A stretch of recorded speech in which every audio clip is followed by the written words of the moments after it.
নরেন্দ্র মোদীজি ভারতের প্রধানমন্ত্রী, তার ৬টি গ্যারান্টি তিনি নির্বাচনী প্রচারে এসে ৬টি গ্যারান্টি দিচ্ছেন।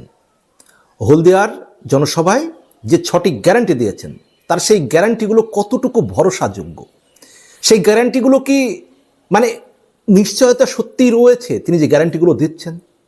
তার গ্যারান্টিগুলো আমি আপনাদের সামনে সংক্ষেপে তুলে ধরব। তারপরে তার সত্যিই তার এই যে গ্যারান্টির কোনো নিশ্চয়তা আছে কি, ভরসা আছে কি, সেটা কিন্তু আমার প্রশ্ন থাকবে।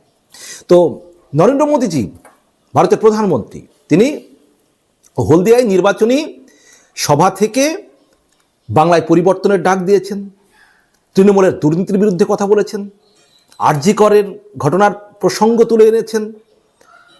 তারপরে তিনি একের পর এক নির্বাচনী জনসভায় আসছেন, মানে এই কিছু সময়ের মধ্যে তিনি বারবার আসছেন। তিনি আসছেন, অমিত শাহজি আসছেন, ভারতের স্বরাষ্ট্রমন্ত্রী।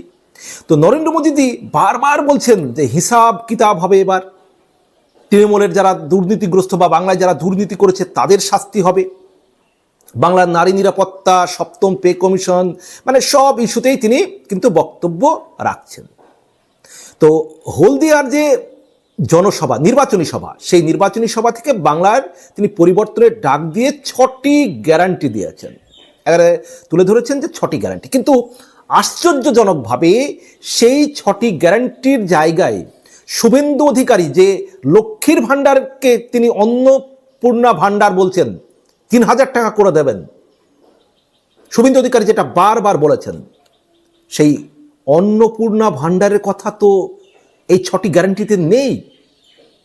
তিনি আরও অনেক কথা বলছেন গ্যারান্টিতে।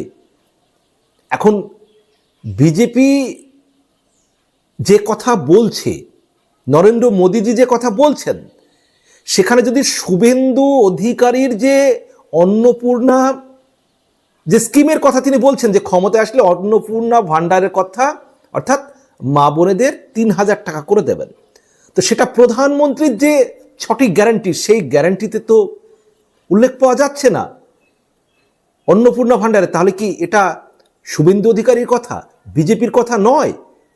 আচ্ছা, পশ্চিমবঙ্গে তৃণমূলের দুর্নীতির কথা বা নারী নিরাপত্তা নিয়ে যে কথাগুলো বলা হচ্ছে, ক্ষমতায় আসলে বিজেপি হিসাব কিতাব নেবে যারা দুর্নীতি করেছে, এগুলো তো আমরাও চাই যে যারা দুর্নীতির সঙ্গে যুক্ত যে কোনো দলের যারা অপকর্ম করেছে তাদের শাস্তি হোক, কিন্তু সেটা কি হয়? বহু দুর্নীতিগ্রস্ত তো আপনার দলে যোগ দিয়ে দিলেই আপনারা তাকে ছাড় দিয়ে দেন, তাদের বিরুদ্ধে কোনো ব্যবস্থা নেন যারা দুর্নীতি করেন। আচ্ছা, তার ৬টি গ্যারান্টি কি কি? তিনি বলছেন ভয়ের জায়গায় ভরসা আরোপ করবে মোদী সরকার। আচ্ছা, ভয়ের জায়গায় ভরসা আরোপ করবেন, আপনি বলেন ভরসা দেবেন, তাই তো? ভয়ের জায়গায় আপনি তো বারবার বলেন সবকা সাথ সবকা বিকাশ, মানে সবার সাথে থাকবেন, সবার উন্নতি করবেন। আচ্ছা বলুন তো নরেন্দ্র মোদীজি, পশ্চিমবঙ্গে ২৯৪টি বিধানসভা, একটি বিধানসভাতে আপনারা সংখ্যালঘু মুসলিম প্রার্থী দিয়েছেন? দেননি। আপনারা সবার সাথ দিলেন কি করে? সবার বিকাশ করলেন কি করে? আজকে বিজেপির উত্থানে এই যে সংখ্যালঘু মুসলিমদের মধ্যে যে একটা ভয়ের পরিবেশ তৈরি হয়েছে, কোন ভরসার জায়গা আপনি তৈরি করতে পেরেছেন? বলুন, বিজেপির নেতারা বলুন যে একটা মুসলিম ক্যান্ডিডেট করেছেন, মাহফুজা খাতুনের মেয়ে যে বিজেপির জন্য একেবারে লড়াই সংগ্রাম করে চলেছে, তাকেও তো প্রার্থী করেননি। আচ্ছা, দ্বিতীয় গ্যারান্টি, সমস্ত কাজের জন্য সরকারি সিস্টেমকে সাধারণ মানুষের কাছে জবাবদিহি করতে হবে। আচ্ছা মোদিজি, আপনার সরকার সমস্ত কাজের জন্য সত্যি কি কেন্দ্রের যে সরকার রয়েছে জনসাধারণের কাছে জবাবদিহি করে? এই প্রশ্নটা কিন্তু আমার থাকছে। তৃতীয় গ্যারান্টি দিয়েছেন দুর্নীতি, মেয়েদের সঙ্গে হওয়া সব অপরাধ সহ সব ফাইল খুলবে। তাহলে দুর্নীতিগ্রস্ত, এটাই তো আমরা চাই, যেগুলো ব্যবস্থা হোক। কিন্তু সত্যিই কি এগুলো করেন আপনারা যে জায়গাগুলো ক্ষমতা রয়েছেন? কি বলে সেটা? একাধিক দুর্নীতির অভিযুক্ত নেতা আপনাদের পরবর্তীকালে আপনাদের দলে যোগ দিয়েছে, ব্যাস সব কিছু হয়ে গেছে। কি বলছেন তিনি? যে দুর্নীতিগ্রস্তরা জেলে যাবে, মন্ত্রী হোক বা নেতা হোক, কাউকে রেয়াত করা হবে না, আইনি বিচার করবে। হ্যাঁ, কাউকে রেয়াত করা হবে না, আপনাদের দলে যোগ দিয়ে দিলে আর কোনো সমস্যা নেই। এই তো 4 নম্বর বলছেন যে কাউকে টাকা খেতে দেওয়া হবে না। বা খুব ভালো কথা, কাউকে যদি টাকা খেতে দেওয়া না হয় 5 নম্বর বলছেন অনুপ্রবেশকারীরা ভারতে থাকতে পারবেন না। আচ্ছা, অনুপ্রবেশ যারা করেছে, যারা ভারতীয় বৈধ নয়, এটাও ঠিক আছে। সরকারি কর্মচারী শিক্ষকদের জন্য 7ম পে কমিশন লাগু করা হবে সরকারি চাকরিদের জন্য। আচ্ছা, তাহলে এই জায়গায় মা বোনেদের যে তৃণমূল সরকার লক্ষ্মীর ভাণ্ডারের 1,500 আর SC STদের জন্য 1700 দিচ্ছে, আপনাদের নেতারা বিশেষ করে শুভেন্দু অধিকারী বারবার বলেন অন্নপূর্ণা ভাণ্ডারে মা বোনেদের অ্যাকাউন্টে 3,000 টাকা করে দেওয়া হবে। তা আপনার গ্যারান্টির জায়গায় সেটাই তো নেই। তাহলে এই যে গ্যারান্টিগুলো দিচ্ছেন, এবার এই গ্যারান্টিগুলো যে আপনি রক্ষা করবেন সেই ভরসা কী করে হবে? আপনারা রাজ্যে একটা সংখ্যালঘু প্রার্থী দেননি, রাজ্যের সংখ্যালঘুরা আপনাকে ভরসা করবে কী করে? 34-35% সংখ্যালঘু। আচ্ছা বলুন, আপনার গ্যারান্টিকে ভরসা করার যাবে কি না একটু ভেবে দেখি তো। আপনি ক্ষমতায় আসার আগে 2014 সালে ক্ষমতায় আসার আগে বলেছিলেন বছরে 2 কোটি করে বেকারের চাকরি দেবে।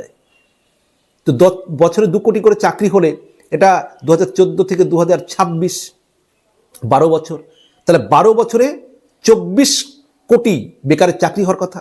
বলুন, বিজেপি সরকার কতজন বেকারের চাকরি দিয়েছে? কতজন বেকারের চাকরি দিয়েছে কেন্দ্রীয় সরকার? তাহলে আপনি যেগুলো আগে মানুষকে ভরসা দিয়েছিলেন, গ্যারান্টি দিয়েছিলেন, সেই গ্যারান্টিগুলোকে আপনি পালন করেছেন? আপনি যখন নোটবন্দি করলেন হঠাৎ করে মানুষের কি সমস্যা লাইনে দাঁড়িয়ে, কিন্তু আপনি অনেক কথা বলেছিলেন যে কিছুদিনের মধ্যে সব সমস্যা মিটে যাবে, একটা সময় দিয়েছিলেন যে এর মধ্যে সমস্যা না মিটলে, এই না হলে ওই না হলে আমাকে যা শাস্তি দেবে তাই। কিন্তু নোটবন্দির ফলে তো ভারতের কি জনগণের কি সুবিধা হয়েছে? লাইনে দাঁড়িয়ে ঘন্টার পর ঘন্টা কি কষ্ট পেতে হয়েছে মানুষকে, কি সুবিধা হয়েছে? আপনি বলেন কাউকে খেতে দেওয়া হবে না। এই স্লোগানটা তো আপনি ক্ষমতায় আসার আগেও বলেছিলেন, না খাউঙ্গা না খানে দুঙ্গা। আচ্ছা, আমি নাম করছি না, বলুন তো বিজেপির যে নেতারা অতীতে আপনারাই দুর্নীতির অভিযোগ করেছিলেন, তারা আপনাদের দলে গিয়ে আর তাদের বিরুদ্ধে কোনো ব্যবস্থা হয়েছে? তাহলে না খাউঙ্গা না খানে দুঙ্গা, এটা কি করে মানুষ ভরসা করবে যে আপনারা দুর্নীতির বিরুদ্ধে লড়াই করবেন, দুর্নীতিগ্রস্তদের জেলে পাঠাবেন? হ্যাঁ, আপনাদের বিরুদ্ধে থাকলে সেটা হয়তো বিশ্বাস করাও যেতে পারে, কিন্তু আপনাদের দলে যদি চলে যায় তারা, সেই ব্যক্তি মেয়েদের সঙ্গে হওয়া সব অপরাধের ফাইল খুলবেন। সত্যিই কি সেটা সব ক্ষেত্রে হয়? আপনাদের যেখানে সরকার রয়েছে সেই জায়গাগুলোতে একটু চোখ কান খোলা রাখলেই তো আমরা সেগুলো খবর পাই, জানতে পারি। মোদিজি, আমাদের রাজ্যে 34-35% সংখ্যালঘু মুসলিম, অথচ আপনি একটা ক্যান্ডিডেট মুসলিম দেননি, আর আপনি বলেন সবকা সাথ সবকা বিকাশ। এটা সত্যিই মানে হাস্যকর ব্যাপার। আপনি, আপনার দল বিজেপি মানুষকে মানুষ হিসাবে বিচার করে নাকি ধর্মের ভিত্তিতে বিচার করে, সেটাই আগে ভেবে দেখুন তো। যদি মানুষকে মানুষ হিসেবে বিচার করতেন তাহলে একটা সংখ্যালঘু আপনাদের দলের সমর্থক নেই। আপনার দলের নেতা শুভেন্দু অধিকারী বলেন যে নো নিড সংখ্যালঘু মোর্চা, সংখ্যালঘু মোর্চার প্রয়োজন নেই। আবার তিনি পরে ব্যাখ্যা দিতে গিয়ে বলেন যে আমরা সংখ্যালঘু ভোট চাই না বলিনি, পাই না। পাবেন কি করে? আপনারা সংখ্যালঘু মুসলিমদের কখনো আপন করার চেষ্টা করেন, কাছে টানার চেষ্টা করেন? শুধু এই অনুপ্রবেশকারী বললেই মুসলিমদেরকে আপনারা তুলে ধরেন, এই তাড়াবো, এ করব, ও করব। তাদেরকে একটা ভয়ের পরিবেশের মধ্যে রাখেন। কি করে ভরসা দেবেন আপনারা?